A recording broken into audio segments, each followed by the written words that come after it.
નમસ્કાર મિત્રો, હવે આપણે જોવાનું છે કે ફોરેસ્ટનું ગ્રાઉન્ડ અને તેની તારીખ કેટલી રહેશે.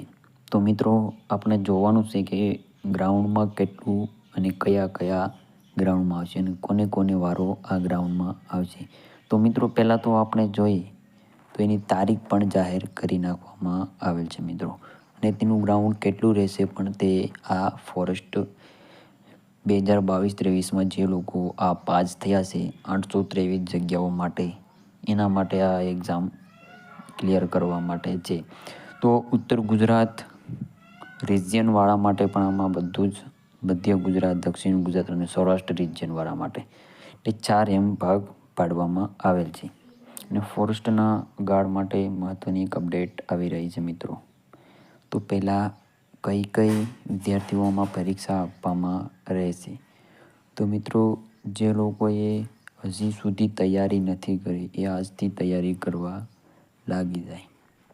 અને 5 તારીખેનું ગ્રાઉન્ડ રહેશે. જે લોકોને 5 તારીખેથી શરૂ થવાનું છે એ છે 5 ઓક્ટોબર. યાની તમારે કેટલું રહેશે ગ્રાઉન્ડના એ ખાસ કરીને ધ્યાન રાખજો. તમે જોઈ રહ્યા છો કે આ કેટલું રહેશે ગ્રાઉન્ડમાં, અને તેને દરેક શારીરિક કસોટીના આધારે આ જગ્યા જરૂરી 25 ગણા ઉમેદવારોની ધ્યાનને લઈને તેની શારીરિક ક્ષમતા માટે જે રિજિયન તારીખ નિશ્ચિત સ્થળ વિગત મુજબ કરેલ છે. તો મિત્રો આ વનરક્ષક 3 અને કસોટીમાં ઉપસ્થિત રહેલા બધા જ ઉમેદવારો માટે આ જરૂરી સૂચના છે. તેને તક મેળવી લે અને ખાસ કરીને આ વિભાગમાં જે આવતા હોય તેનું આ નોટિસ છે મિત્રો. તો તે ખાસ કરીને ધ્યાન રાખે. અગ્ર મુખ્ય વન સંરક્ષક અને હેડ ઓફ ફોરેસ્ટ ગુજરાત રાજ્ય ગાંધીનગર માર્ગ જાહેરાત ક્રમાંક ફોરેસ્ટ 2022-23 જાહેર નોટિસ. મિત્રો બધા જ ઉમેદવારો માટે આ લાગુ પડતું એક પ્લેટફોર્મ છે અને તે આ એક નોટિસ બહાર પાડવામાં આવેલ છે. ઉત્તર ગુજરાત એટલે કે આમાં રિજિયન, જિલ્લાનું નામ, શારીરિક ક્ષમતા કસોટી માટેની તારીખ અને સમય, શારીરિક ક્ષમતા માટેનું કસોટીનું સ્થળ. મિત્રો આમાં બધા જ ગ્રાઉન્ડ પણ આપેલા છે. તો પહેલું આપણે જોવાનું છે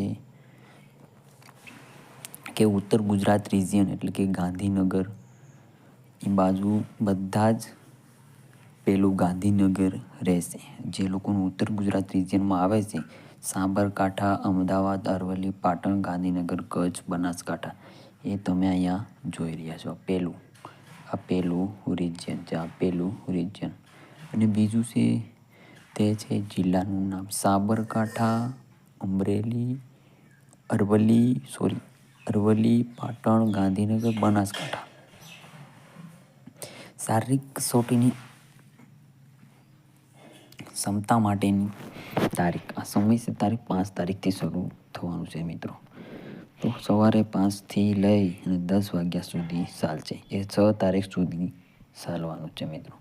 તેનું એસઆરપી પરેડ ગ્રાઉન્ડ પોલીસ અધિક્ષકશ્રીની કચેરી પાછળ સેક્ટર 27માં છે. તે સેક્ટર 27માં રાખેલ છે. તો મધ્ય ગુજરાતવાળા માટે પણ આ બીજા નંબરનું ગ્રાઉન્ડ વડોદરા છે. તે છે પંચમહાલ, છોટાઉદેપુર, ખેડા, આણંદ, વડોદરા, મહીસાગર, દાહોદ. એ લોકો માટે તારીખ પણ એ જ રહેશે.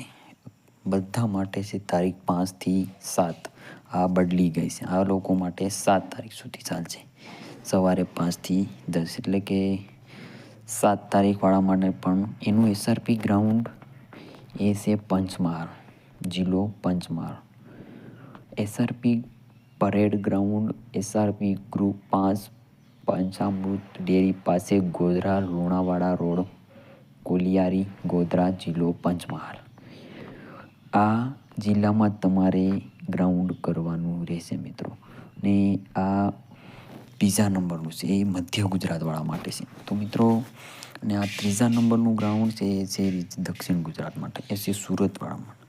કે ડાંગ, તાપી, ભરૂચ, વલસાડ, નવસારી અને સુરત અને નર્મદા. એ લોકોને 5થી 7 ઓક્ટોબરની છે 2024. એટલે કે 5 વાગ્યાથી લઈ અને તેનું એસઆરપી ગ્રાઉન્ડ S8ની પાસે વાવ, તાલુકો કામરેજ, જિલ્લો સુરત, એમાં ગ્રાઉન્ડ રહેશે મિત્રો. એ લોકો માટે ગ્રાઉન્ડની બધી જ સુવિધાઓ ત્યાં ઉપલબ્ધ કરવામાં આવશે. સૌરાષ્ટ્ર રિજિયનવાળા માટે તો જુનાગઢ રહેશે ને જુનાગઢમાં છે મોરબી, અમરેલી, ભાવનગર, ગીર સોમનાથ, જામનગર, દેવભૂમિ, દ્વારકા, પોરબંદર, બોટાદ, સુરેન્દ્રનગર અને રાજકોટ એ રિજિયનવાળા માટે જુનાગઢ રહેશે. તારીખ 5થી લઈને 8 સુધી એ રહેશે ગ્રાઉન્ડ. પોલીસ તાલીમ કેન્દ્રો, police parade ground, Bilkha road, જુનાગઢનું ગ્રાઉન્ડ રહેશે મિત્રો. તો ખાસ કરીને તમારે આ જોવાનું છે એ ગ્રાઉન્ડની પ્રસિદ્ધ કરેલા યાદીમાં તમારું નામ છે તો તમારે કોલ લેટર જાહેર કરી દીધેલ છે. 30 તારીખથી કાઢવાના છે, એટલે કે તે કોલ લેટર લઈ અને તમારે પહોંચી શકવાનું છે તે વન વિભાગના આ વેબસાઇટ પરથી તમારે ડાઉનલોડ કરી લેવાનું છે. તો મિત્રો આની જાહેરાત પણ 30 તારીખે પણ કોલ લેટર કાઢવાનું શરૂ થઈ ગયું છે. તો તમે જલ્દી તે પહેલાં કાઢી લેજો કોલ લેટર, અને તમારું નામ જો 25 ગણાની યાદીમાં હોય તો કોલ લેટર વહેલા તે પહેલાં કાઢી લેજો મિત્રો.